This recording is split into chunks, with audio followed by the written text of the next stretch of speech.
Hey, you. Yeah, you. What you doing? I know what I'm doing. I'm starting my week off right with Talking About the Blues podcast, baby. What's going on? What's going on? You are now bluesing with the number one blues broadcast in New York City, talking about the blues, baby. Make sure you follow us on Twitter, Instagram, like the Facebook page, and subscribe to the website. Stay tuned for our live interviews, baby.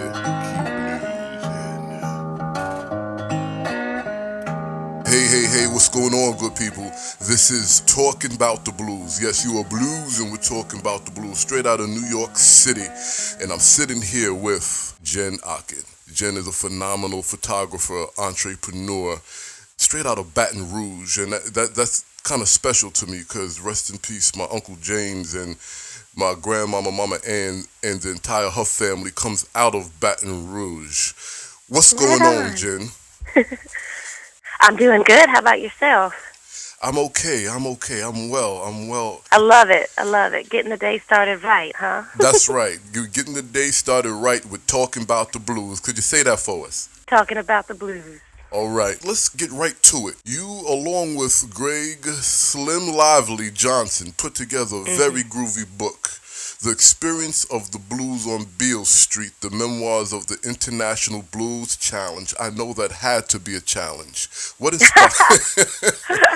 It was. In fact, it's all in my story, in the foreword. So what inspired you to take on such a project? Well, the musicians.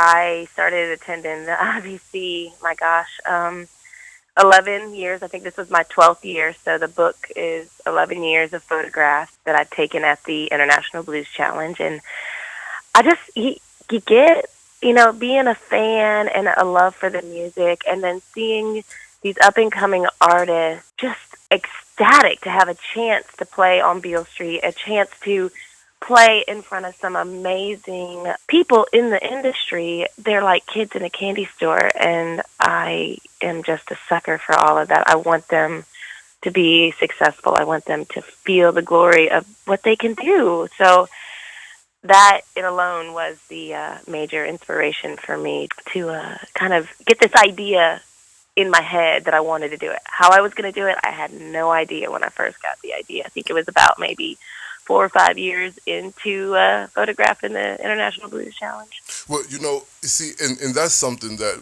I wanted to touch on, because I don't know if people really understand or could fathom the amount of time you put into this project. Now, you said already 4 or 5 years into it. So if you can calculate, if you can remember, what's the amount of time you spent working on this project altogether? Well, so here gives you an idea. I'm also a documentary wedding photographer. So, and I photograph a wedding, 5, 6, maybe 8 hours, and that's the actual time shooting. And so I probably shot each day of the International Blues Challenge 2 to 3 hours a day. So out of the 4 or 5 days, that's 15, 16 hours of shooting, almost doubling what I shot at a wedding. Wow. Each wedding takes me about 15 hours total. So 30 times 10.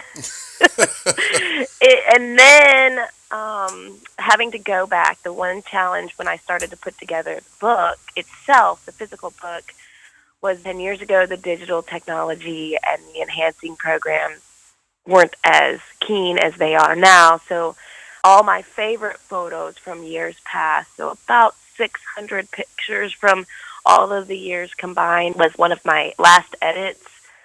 I had to go back and redo a lot of the editing and enhancing to those pictures just because I could clean them up even more and make them even more print friendly. And so a lot. And then going back and forth with Greg as he was, the amount of hours he put in collecting, getting the artists and the blues enthusiasts and the volunteers to actually submit the stories so that he got over 80 people responding, but some of those people sent in, 5 or 6 stories in hopes that one of them would make it, and the overwhelming response of sending in stories was amazing. So he had to go through all that. I don't even know how long that took him. I can only and then imagine. Us going back and forth. And then the editing process, with I was blessed to have my sister-in-law Jessica Royer Ocken up in Chicago edit the book for us, which, she knows how much I love the music. She's been in our family for, oh gosh, almost 20 years now, so just in and Nice. out. So it's been amazing. So, you know what? Let's start there with your journey because you've mentioned a couple of times already how much you love and appreciate the music. What introduced you to the music? Do you remember when and where? Yes, I do. Yes, I do. Well, I have a phenomenal brother who's also a photographer. I have four brothers. I have a brother that lives in Chicago who is also a photographer, and I have a brother who lives in Little Rock, Arkansas, who is also a photographer. I Wow. moved to Little Rock. I was a hippie jam band lover, festival goer in, college. When I graduated college, I moved to Little Rock and to help my brother with his photography business. That's where I developed my photography. I mean, really like committed to being a photographer. Right. And my brother is a huge music fan, jazz, blues, just a phenomenal file of music. He could be a DJ, really awesome DJ. And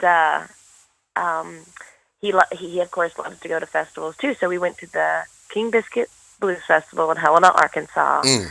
And I'm sitting there on the levee, and I'm just thinking, my gosh, this is where I'm with my family. I'm like, I'm in heaven, you're with your family, you're with the kiddos. They're sliding down the levee on cardboard boxes. The music's going. We're laughing. It's just a good time. And then I meet this guy from Washington, Spokane, Washington, who's taking pictures. And of course, I'm up there dancing because anybody who knows me knows I'm a dancer. And he's like, "You're a photographer? You get Why your aren't you two-step on, photographing Jen? these people?" So I was like, "Oh, maybe I should be." And that's completely how it happened. A Wow. random guy who I'm now great friends with, and he bought the book, and we spent years going to festivals and hanging out and meeting at festivals. And then now he has a family, and he has a little family band up in Spokane, Washington. It's just great. Nice. So, but yeah, I was like, I guess I could be.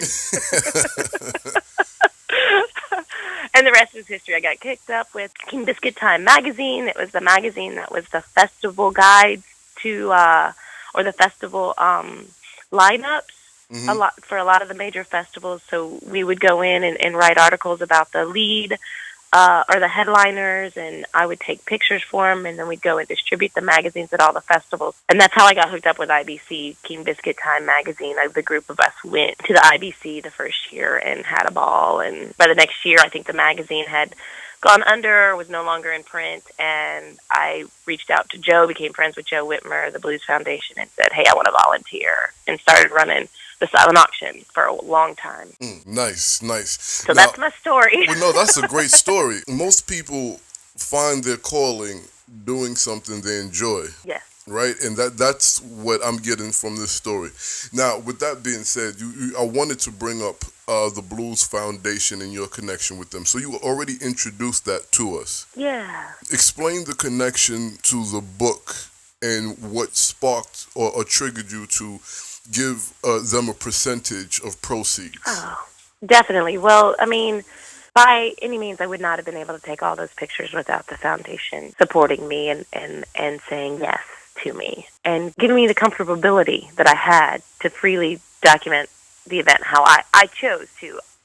Anybody who has seen the book understands that I don't have the typical concert shot styles. It's beautiful photography. I love the emotion behind that style of photography, but there's, to me, so much more going on than what we see on stage. And that's what this book is about all the aspects, the volunteers, the backstage, the continuity and the collaboration between two artists, meeting each other, and then going out and doing things, coming back to IBC and doing things together, the jams, all of that. There's so much more to it. And, I always was taught very early to give back to a community that gives you so much. And so that has stuck very true to my philosophy in life. And the Blues Foundation definitely gave me an opportunity here that that I'm very, very grateful for. So, and the kids, the whole book is dedicated to the children. I gave directly 20% of the pre-sales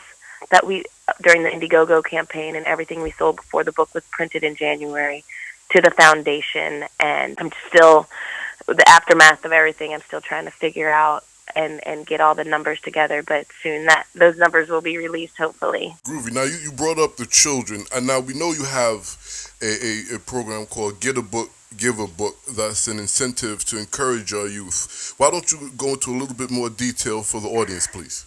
Yeah, we started the campaign before during the pre-sales, and we reached out to the fans of the blues, also my clients that might not have a direct connection to the music, or they might have a love for the music, but they don't have a direct connection to IBC, and they just, they want to empower the children, and they got on board. And 103 youth participants at the International Blues Challenge this last year in January 2015. And my goal was to give every one of the child, one of the Blues on Beale Street books. I just feel like this book came together and was a really great expression of how you can stick to a dream, you can make it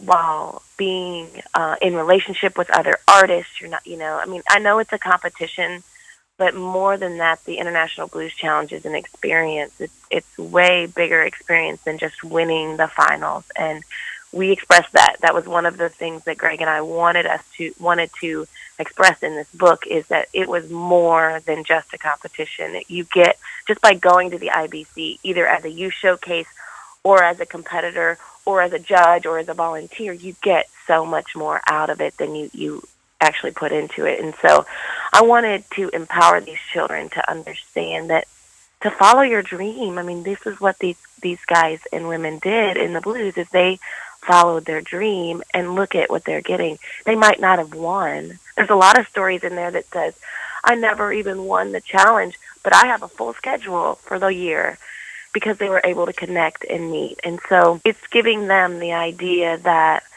you can follow a dream and be successful and be inspired and make that your career, or make that something that you do on a regular basis. So, which is really groovy, because I just want to chime in on the fact that one of the most interesting things about the blues music industry is we're talking about an industry of musicians that, unlike pop music and things of that nature, we're talking about people who are actually adults and older adults still performing. Yes, and still trying to make it. There's a guy in Baton Rouge, James Johnson, who played for years, 70 years old, recorded his first album. Wow. It's a generation. It is withstanding generation, you're right. Hey y'all, this is Mrs. D.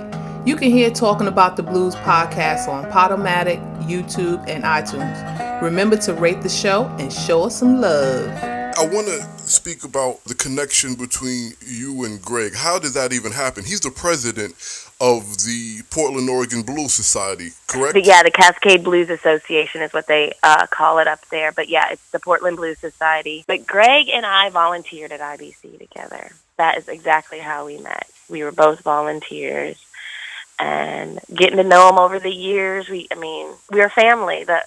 Anybody that attends IBC for more than 2 years, you get to realize how familiar faces, and we all know each other, and we have that in their experiences when friends become family. And over the years, I realized that Greg did a lot of writing, knew a lot of the artists, stayed in touch with the IBC artists, which was really inviting for me to ask him, because I knew his heart about the music and the fact that he wanted to stay in touch and promote these artists and give them a reason to come out west and help them cultivate energy and love out there. His heart is bigger than, oh man, so big. I can't even explain how big it is. So would it be safe to say that for you and Greg, this was really a labor of love? Yeah, well, of course, because if you don't put love into anything, then what's worth doing it? Exactly, yeah. It flowed. I can't tell you that it was really labor. If people think labor means something that is hard, this wasn't hard. This was meant to be from the very beginning. It took a long time. It How had many a lot of years? hours, but it was so easy. It came together so freely. How many years did you guys spend working on this? About 2 years from when Greg first started reaching out and starting collecting stories. I then also started going back into my archives, make sure I hadn't missed anything in the photos. We totally worked separately. He worked on the text and I worked on the photos. He didn't know what photos I was using. I didn't know. I got the stories too, but I didn't read them. I let Greg handle all of that. I totally left it up to whatever was going to happen was going to happen. And it was probably the best decision I ever made in leading in the production of this book and I tell you, 176 pages, because you have to do it in certain 16 signatures. Right. And I was like, okay, I'm either committing to 192 or 176. I mean, right on the dot, laying it out, it happened. I mean, there was a little bit of going back and reorganizing quotes and things like that, but it was amazing how it just kind of molded together. I understand. That's groovy. Very blessed on that front, because it could take it another year to do all that if I tried to control it, and I just let it happen.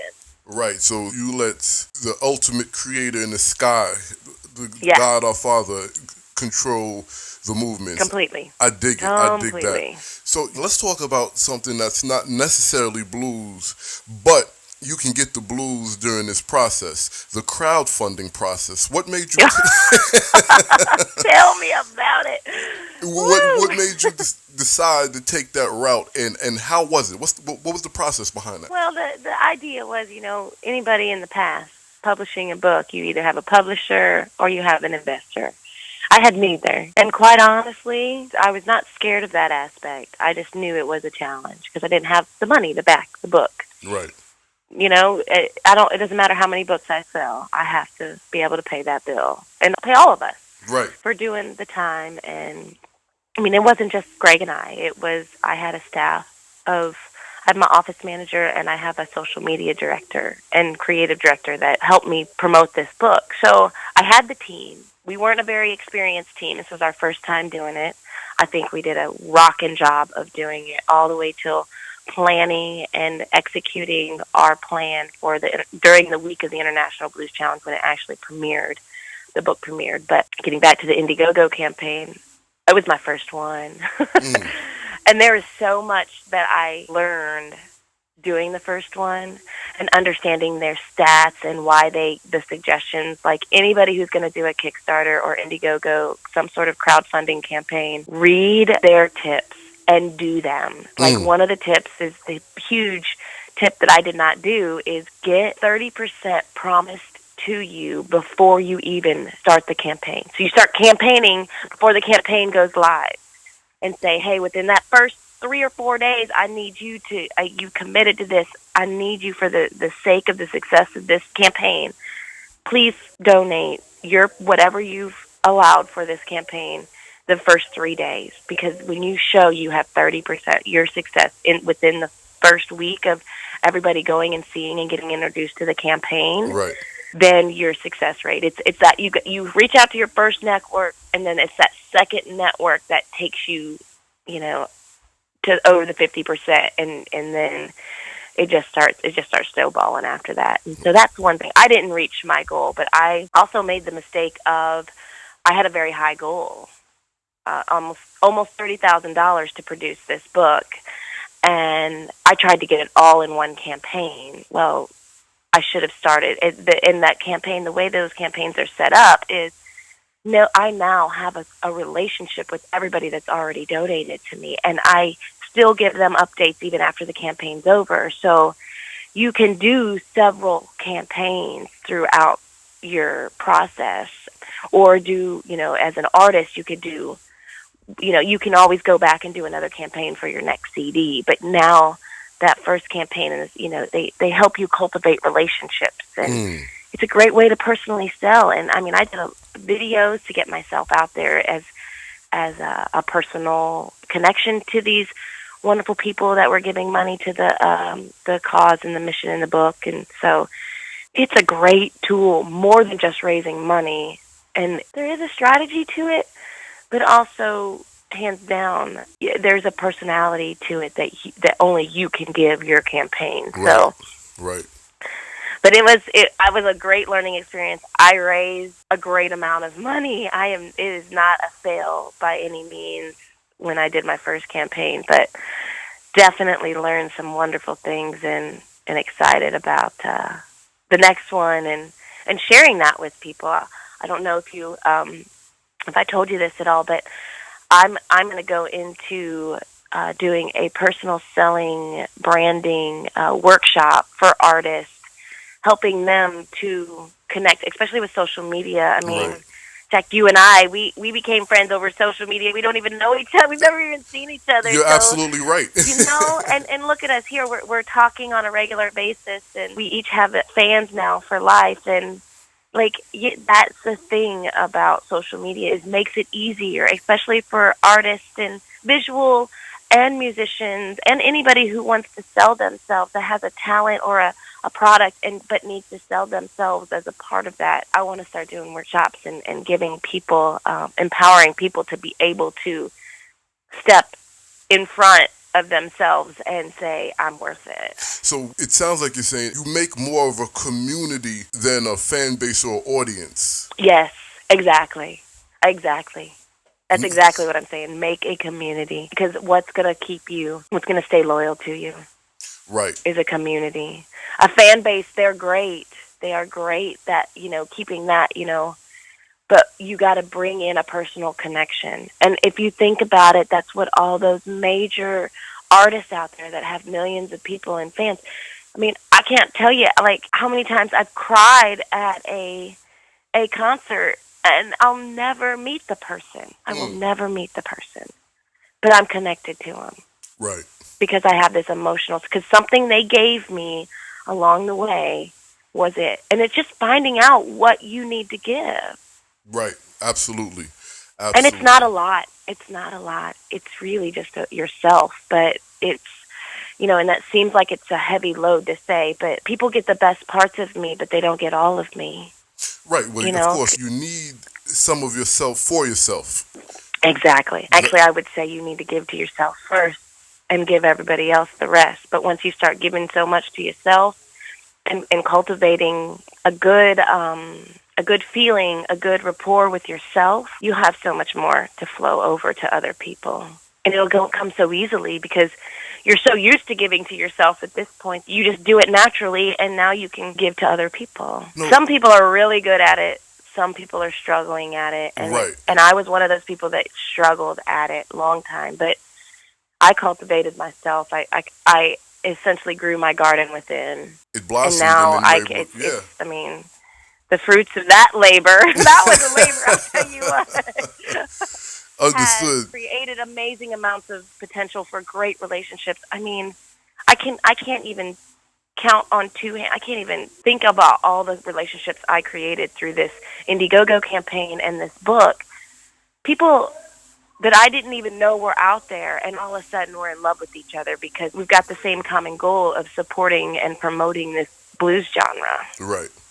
Right. Which is a culture. It comes with a long, long lineage of heritage.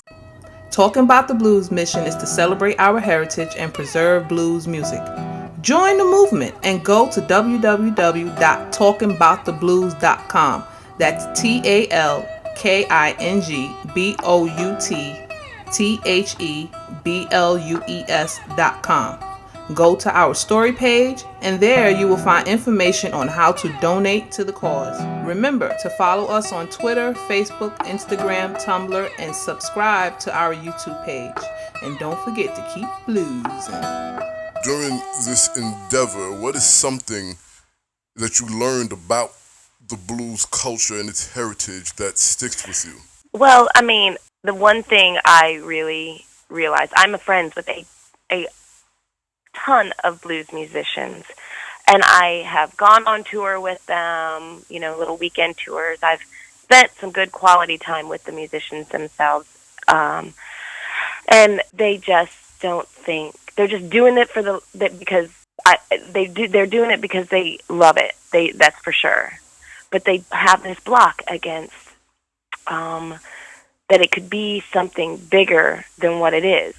But then they get to something bigger, and they're like, "Whoa, this is as far as it's going to go." And then, and it's people like Terry Robbins and Michelle from the National Women in the Blues. It's people like the Foundation. It's all the Blues Society presidents, Greg, Kyle Debler. It's, Lori and Charles Ragsdale.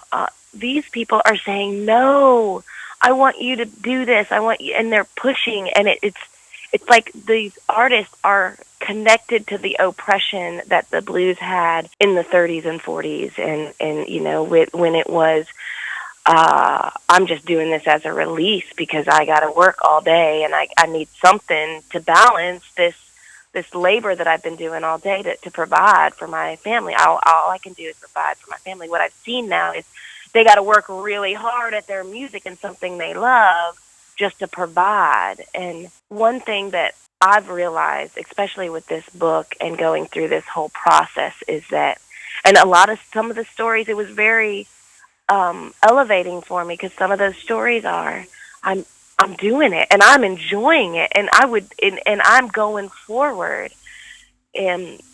But the idea and concept behind blues and the way that it's moving, and I'm really excited about this, is that you don't have to only just do the music to provide. You can do the music because you are giving something and an amazing part of you to somebody and giving them life. So that goes back to my filling yourself up with life first, because what you're giving to other people, you don't have to give it all away. You got to give it to yourself first before. So I hope, I see a transition out of that. A lot of it with the European blues musicians that are coming over too, that never firsthand or generationally had that oppressed state of the blues music. Don't get me wrong. That music came from that oppressed. That is some of the heart and soul of our genre. Well, it's the heart and soul of America. Yes. The music came out of slavery and sharecropping. Right. You said something very interesting, that a lot of, now we're talking about older black musicians that have the same attitude, so to speak, of the earlier days. Mm-hmm. Well, I would say it's in younger musicians too. As well. Okay, now I'm not. Oh yeah, I feel like it is almost like a generational curse. Now, okay, like they have to work that was the right hard word. That is the right word. Successful. That is the right word. Generational curse. Mm-hmm. Well, here's my question. Do you think that the artists are trapped in a past tense thought or state of mind, or do you think that possibly the current artists, old and younger, are facing oppression, probably not as extensive as it was in those days, but still an oppressed enough situation? I think that it's still lingering. Yes, I think so. I think that it is definitely moving in high speed.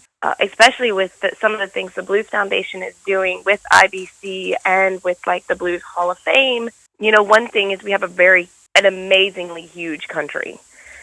I'm reminded by that with flights. Every time I have to book one. I can only imagine your flyer miles right now. Right. And so we spread out, and so we have Blues Music Awards on the West Coast. We have Hall of Fames and museums and things of that nature spread out all throughout our country, and that's awesome. I love that idea. One thing that the foundation is doing is it's bringing the Hall of Fame where the Blues Music Awards are and the International Blues Challenges, and so it's centralizing a space where it's validating, and somebody can go to one city and understand the success that these musicians and the glory that these musicians gave, even though, and I'm talking about the ones that have passed on, they might not have been able to experience it, but they are getting the value and the acknowledgement that they deserve. Right. So our new generation is seeing that. They're keeping the blues alive in that respect. Even all of these other awards and the blues cruise, all of these people across the whole country are keeping it alive and honoring these amazing musicians. I mean, I'm on so many blues groups, and then all of a sudden it's somebody's birthday, and I had never heard of that musician before. But, it's like I'm constantly being educated.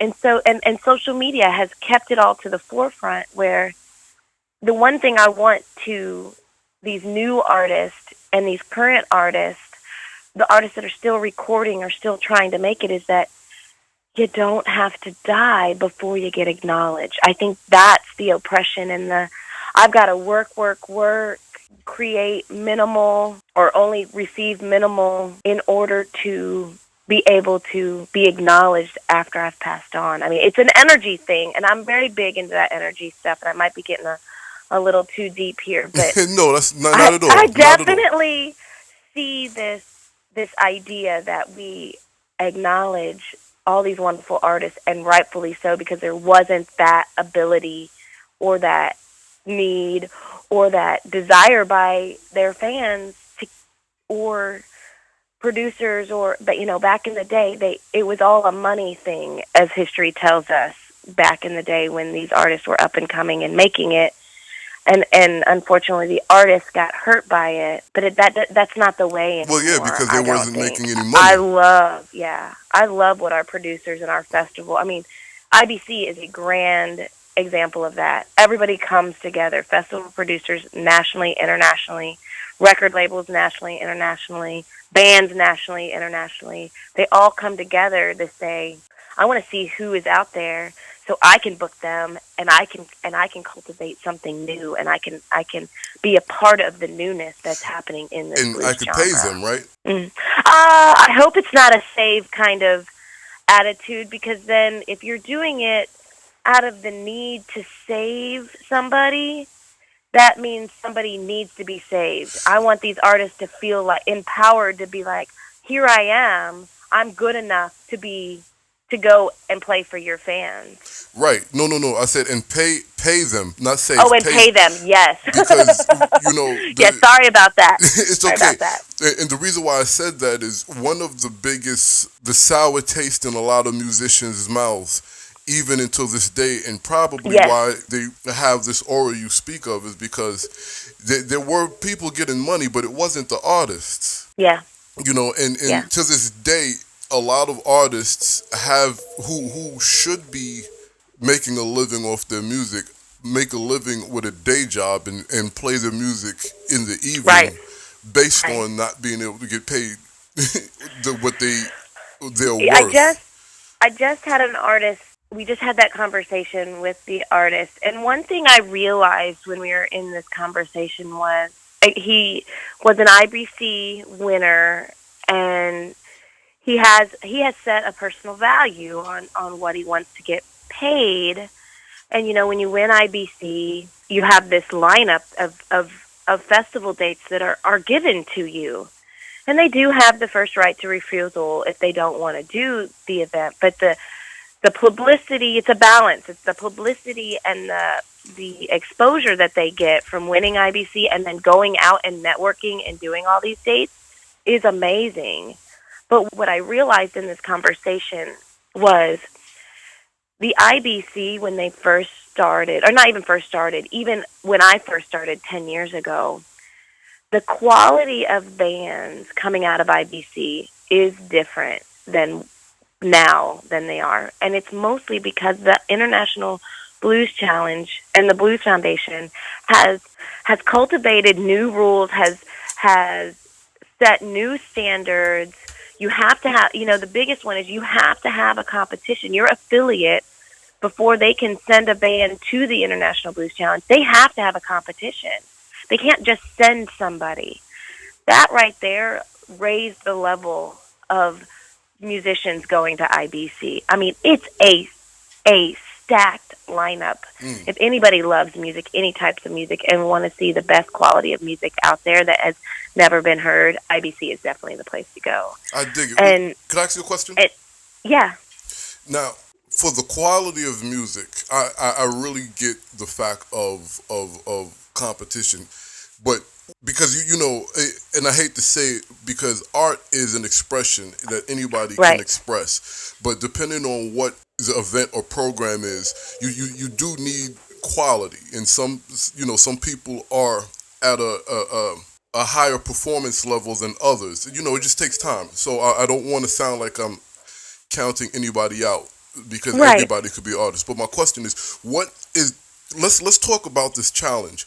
What is it that they're competing? Are they competing with style? Are they competing with technicality? Because It's the blues. originality is a big part of it. Is a big part of it. It's also presentation, which is something that the other part of the quality of bands coming up is not necessarily their musical talent, but how committed are they to being a band. Okay. If you win a challenge in your society, you have accountability to that society, that a lot of them pay for those bands to go help those bands, promote those bands to go to IBC. They have a lot. They want to be recognized as a society as sending a band that goes far. So there's this connection, community, accountability that also raises the level of quality of the bands going to IBC, because now it's more personal based than just a free ride to play on Beale Street kind of Right. deal. Right. Um, it's presentation, it's connectability. I mean, some of it has to do with how the crowd responds to you. I mean, their bios, what they write, what they submit beforehand, that's all judged. So what the International Blues Challenge is doing is asking you as a band to step up, not only for this competition, but for your fans and for your blues society, and commit to being a musician, Okay. So because you that don't makes have to sense. win this event to get a record Oh, label so or to get a promoter, so but you what do it have to does show is up and present yourself. it raises the bar and makes the artist or group of artists more music industry professional. Right. Okay. It sets them up for success. Basically, it gives them a tool to set them up for success. Right, because at the end of the day, and this I have to say this, it's one of those unspoken things that we all know. But this is a business, It is. you know. Um, If you are trying to make a living and provide for yourself or for your family or for, you know, any it ends up being a business. And it's hard because so much, as being an artist myself, so much of myself is in every photograph. So to have a photograph rejected or have, something not well received, to not take it personally is very hard. yeah, And yes. and it's a balance. It's a big balance. You're absolutely right, because as an artist, what we do is give ourselves. So it's kind of Exactly. like when somebody says, "I really don't like that song too much," or "I really don't like that photograph or film," whatever it is. Right. As the creator, you're not taking it as a critique on technicality or taste, because it just might not be what that person is into. We're taking it as in, you just said you didn't like me. And you have to be mindful. The one thing the International Blues Challenge I love and I've seen cultivate are peers and friendships amongst the musicians. So you have somebody, you have cultivated a relationship, you have somebody you can take a song to and be like, dude, sister friend, what needs to happen? Why is it, and they can honestly give you feedback, and it's coming from love because they're not in competition with you, they are in relationship with you. Right. It's like a mentor.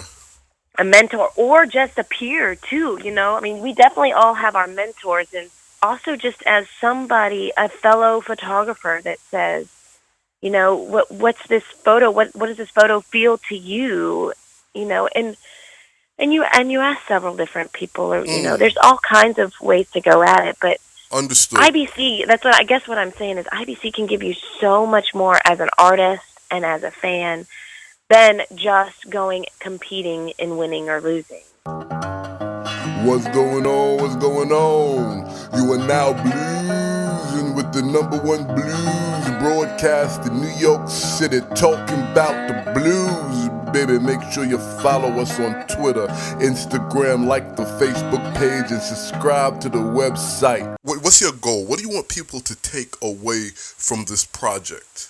With the Give a Book, Get a Book to a Child, I want people to really take on these children and together empower them to live a dream. I don't care if they go into music, they end up doing something else. I want them to learn to live a dream. Not just to have a dream, but to live the dream. To live it, whatever it ends up being. That's why I dedicated the book to the children. That's why I gave so much reign to the artists submitting stories. Like, we didn't ask them questions. We just said, what are your stories? What are your experiences from IBC? And the contributors gave us their experiences. So what I wanted is real life. Real life love story is basically what this is. It's a love for the music. It's not only my story. You know, it's my photographs, but I have a connection to each one of those artists in those pictures, whether I know them personally or not. Absolutely. At that moment, that photograph said, "Take it, take that, Jen, take it." Don't, push that button. And so, and that's how that's how I have treated my style of photography is, if I don't get the shot, I'm not upset by it. I'm not setting up shots. I'm allowing shots to happen, and I am on the awareness and the reaction to it. Right. So, I mean, and honestly, this book project has got me closer to a dream that I have had for a long time. Didn't know if it would ever cultivate, because I am living a dream of being a photographer, but I've always said if I wasn't a photographer, I'd have a marketing firm. And I think that I could really give to these artists visual, and the great thing is that musicians, visual artists, and photographers, even festival producers or blues societies that are trying to produce a product, produce an event, produce a service, but they need connection, and they need a fan base, and they need to create and cultivate sustainability with their communities. I mean, seriously, blues societies, they have, they can be thousands of people and they can be 100 people. Right. How can we get more people into those societies, supporting those societies, which is supporting some people? So I can reach out to these communities. I can go into these communities, and I can give them what I know about personal selling, about branding, about creating out of love instead of creating out of necessity. Absolutely. Absolutely. That's beautiful. And that's how we not only celebrate the heritage of the blues, but we keep the blues music and culture alive. Share with us one of your most fondest memories of blues on Beale Street as you worked on this book. Oh my gosh. Woo! There's a few, but I would say,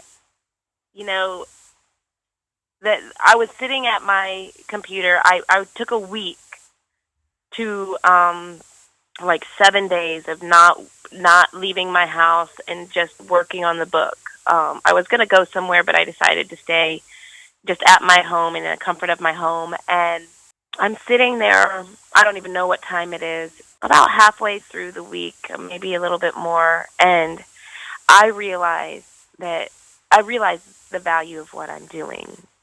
And it took me back to being a 17-year-old high school senior, 18-year-old high school senior. I was the editor-in-chief of my yearbook. And I remember this same feeling of so much gratitude that here I am putting together a book that people are going to have forever. Mm. And it was the realization of that when I was 18 that really gave me a lot of pride into creating a quality product. Absolutely. And I went to I went to college. I don't have a photography degree. I have a business management degree specifically in the graphic arts industry. So I learned about paper. I learned about pre-press, post-press, printing. I ran presses that printed magazines, and so I have a pretty good base knowledge of that. I've been out of the industry for so long. I mean, 20 years or almost 15 years since I left college, and then I went right into being a photographer. Right. And I cultivated that, and it just all came to me. I'm sitting there, full circle. My life came full circle. Everything that I have been doing throughout my life was for this book. Now, what this book, what that is for, I have no idea. But I cannot wait. Like, to have that feeling when I was 18, and then to have it again when I was 38. I'm excited to have it again. Yeah, absolutely. It was just such a great ride. I started crying. I was happy. I mean, I started bouncing in my chair. I mean, if anybody who knows me could see this sappy, crying woman as she's jumping for joy in her little space, because I'm always moving. It just was a revelation of greatness. Absolutely. And I, you know what? I have to say, I must commend first and foremost, and I really want the audience to understand what's going on, because what you've accomplished, what you just said, accomplished the biggest thing in the journey of life, and that's not being afraid to acknowledge your accomplishments and Yes. and the levels that you are on. That was a gift to myself. Absolutely. That was something I gave to myself, not because I needed it, but because I didn't know what this book was going to do. Right. I didn't know how it was going to receive. I had fears, and I'm about to put out a blog post about my journey, and my week of IBC, what I experienced that week. Right. And one thing I said in that blog post was, it was everything I hoped for and nothing I feared. Nice. And that is because of all the people, my fans, the blues musicians. I mean, those musicians are ecstatic and supported me so well throughout this whole journey. They were their gratitude and for Greg and I, it was just so wonderful to feel that and to do something for them and them to live in so much gratitude for it. Amazing. I mean, you pretty much just answered my last question, which was, what's next for you, Jenn? Yes, I want to take this experience of this blues book, Blues on Beale Street, and how I cultivated it and created relationships. And I got to know a lot more musicians out there, and there are some musicians that already are doing it. I want to help and teach other musicians, give them the ideas that will help them have a great social media platform, a successful social media platform, a successful crowdfunding campaign, a successful fan base, a loyal fan base. I know that I have some key elements and tools that they can do that can help cultivate that and not have a lot of work. I did have a team helping me, but that's because I did it in a 2-month, 6-month period. Right. I'm talking about cultivating and sustaining over the next 20 years of your career. Absolutely. So I did it in a very short amount of time, which took a lot of work. But the things that I do and did to create the success of this campaign and this platform that I use can be used over a long period of time, where you do have quality time for yourself and quality time for your music, quality time to create, and then also time to perform and actually, make the money, and then also the relationships, to cultivate the relationships. So it's a balance. It's a balance. Yeah. I can't say that enough. Well, I will tell you this. It's been great talking to you. You're a great spirit.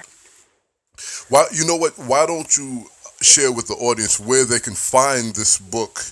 And Oh, right. We're talking all about the artists and loving the music. So you can give love to the Blues on Beale Street, Memoirs of the International Blues Experience, is on sale at documentingblues.com/store. We have a store there.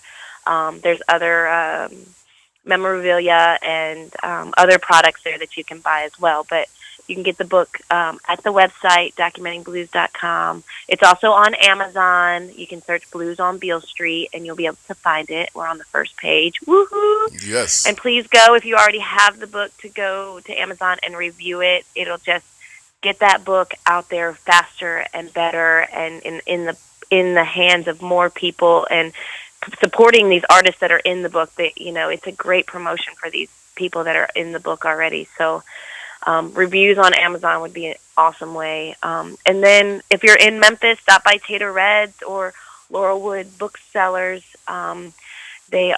Spruce Design Shop. They're all selling the book there in Memphis. Tater Red's is right on Beale Street. So. Very groovy. But very yeah, groovy. great places. And of course, you can ask your Blues Society to start selling the book. Now, anybody that donates or that anybody that sells the book for me gets a percentage of the proceeds. So that 10, 15, 20% is still available if the Blues Societies want to make their own fundraiser out of the book. So absolutely. So you would also tell the good folks your social media contacts, like Facebook, Twitter. Oh, Documenting Blues is our Facebook. Insta_DBlues is our Instagram.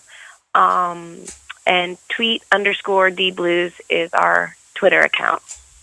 Groovy. It's been a pleasure having you sit here with me this morning, this fine morning, talking about the blues. Right, I believe it. I feel like we accomplished a lot. I really appreciate you cultivating and listening to what I have to say. Absolutely. We're all in this to celebrate and preserve. And yes. Again, you guys can find Jenn and her good work and the work of her partner, Craig, at documentingblues.com, correct? Documentingblues.com, yes. Documentingblues.com. All right, well, we're going to have you back on here very soon so you could give us an update on what's going on, okay? Right on. I appreciate it. Groovy. You guys have been tuned in and been bluesing. We're talking about the blues, coming straight out of New York City, reaching your homes all over the world, because the blues is alive and well. God bless and keep bluesing, good folk.